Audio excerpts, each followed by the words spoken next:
Wow, there are so many amazing things in this game and so many useless things, like the community center. Yeah, I bet you were not expecting that. But if you think about it, you can spend an entire year or even 2 years working hard to restore that community center, mining, farming, and fishing tirelessly to turn the rundown broken community center into something that the people of Stardew Valley can be proud of. But then what? You will most likely never enter that building again. Yeah, the villagers will visit it sometimes, but there is so much potential here. Imagine if there was a new festival every season that takes place in the community center after it has been restored. Now that sounds much better in my opinion.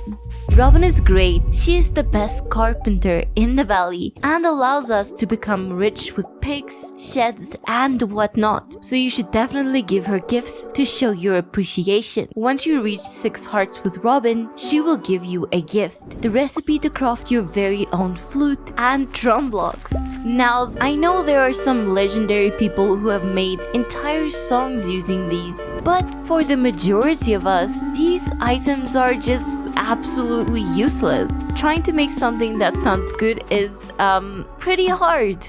Getting married in Stardew Valley is very important. It's not for love, it's for a star drop. That simple little star drop will increase your maximum energy and most importantly, get you one step closer to perfection. After getting married, you will soon be given the opportunity to have a child. But children are only good for one thing, for getting perfection. But those little critters do absolutely nothing. Like they do nothing. They can't help out on the farm because they never grow up. They will remain children forever. Feels bad, man. After reaching combat level 6, you will get the amazing recipe to craft oil of garlic. This stuff will prevent enemies from spawning in the regular mines unless it's an infested floor. But in the Skull Cavern, it will not prevent enemies from spawning. Instead, it will prevent you from finding an infested floor. I don't know, oil of garlic just never seems useful, but maybe I'm wrong. Let me know.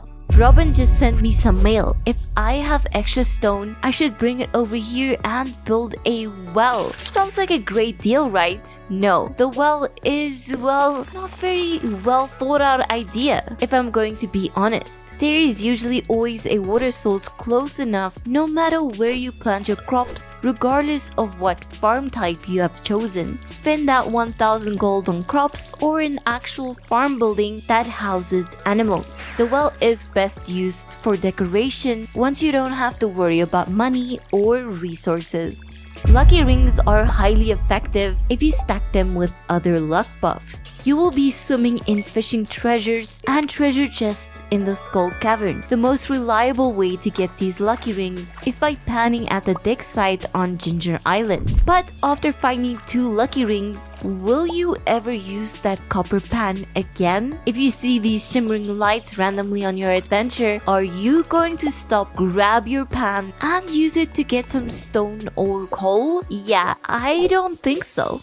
I have tried really hard to come up with a good use for the hopper. I have spent hours trying to validate it and maybe even pretend that it does indeed have a good use. But the truth of the matter is that the hopper is just not it. It will only save you some time if you have disorganized chests or if you have deconstructing fishing tackle. Besides, for those 2 edge cases, I would avoid the hopper. It's expensive to craft and it's only a micro improvement. Without going into too much detail, the same can be said about fairy dust. It will slightly increase your profitability when used on gold quality starfruit wine, and it can be convenient, but it costs more than it gives back.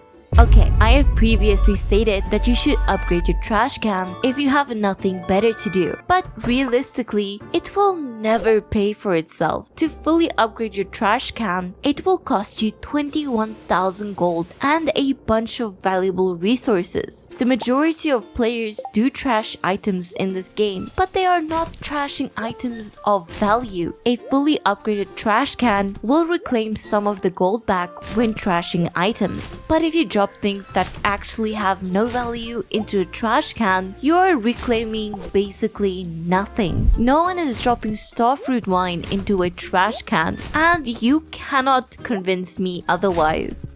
This is really odd, but kind of true. Stardew Valley has many different weapons. The Slammer, Dwarf Sword, Dragon Tooth Shiv, and then you get the ultimate legendary Infinity weapons that make everything else look like dirt. And that's true, everything else is basically useless once you have obtained a Galaxy Sword. But that does not stop the game from dropping these silly pool noodles and filling up your inventory. What are you going to do with these terrible things? Well, you can trash them or walk all the way to the Adventurers Guild and sell them for a couple hundred gold. Both options are not ideal. The same is true for artifacts. After donating a bunch of things to Gunther, you can still get the artifacts that you have already donated, and this can severely halt your progress on completing the artifact collection. I've heard of people that are stuck on one thing left and they just keep getting duplicates. These clutter your inventory and barely sell for anything. I guess the only use for duplicate artifacts is if you would like to create your own museum in a shed on your farm.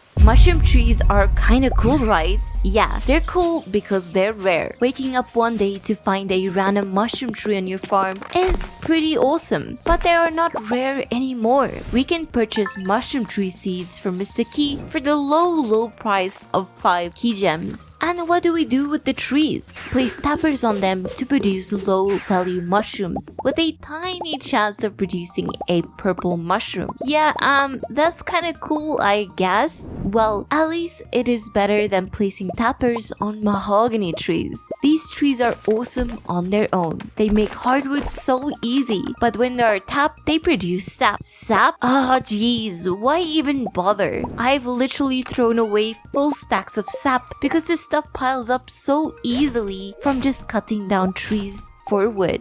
This might be controversial, but festivals. The festivals are cool the first couple of times you see them, and some of them are always fun because they have some uniqueness each year, like the Festival of Ice. But the majority of festivals become pointless after you've seen them 2 or 3 times, especially since all of the character dialogue is identical every year. I can't even tell you when I last attended a festival in Stardew Valley. You see the star drop? I'ma eat it. Your mind is filled with thoughts of subscribers. Hey, that's you. So make sure to subscribe so you will also be in my thoughts. Thanks for watching. Check out this video about how to abuse Clint. But for now, I will see you in the next video.